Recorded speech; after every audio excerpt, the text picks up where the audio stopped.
The longest-serving Republican in U.S. Senate history entered federal court Thursday for the fight of his political life.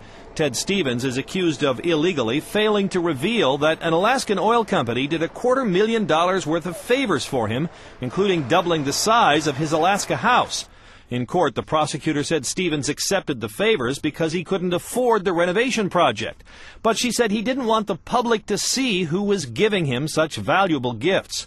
But Stevens insists he never intentionally meant to hide anything when he filed his financial disclosure forms for 2001 through 2006 and failed to list gifts and favors from the Alaska company, Vico, run by a close Stevens friend. His lawyer told the jury that Stevens was in the Alaska house only a few days a year and relied on that Alaska friend to monitor the work and forward the bills. The lawyer said Stevens actually paid $160,000 for the work, but didn't know his friend failed to send him all the bills and had company employees do some of the work. Do you have any comments, Senator?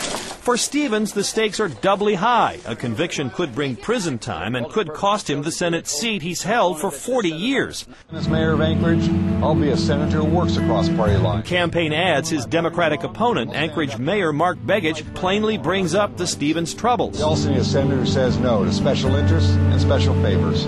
And many political analysts say even if Senator Stevens is acquitted, he might still lose the election because he was running behind before the charges were filed. I think the state was hugely embarrassed by the bridge to nowhere and a perception that that was old Alaska and that times were changing. The trial could last a month, ending about a week before Alaska voters cast their own verdict on Ted Stevens. Pete Williams, NBC News, Washington.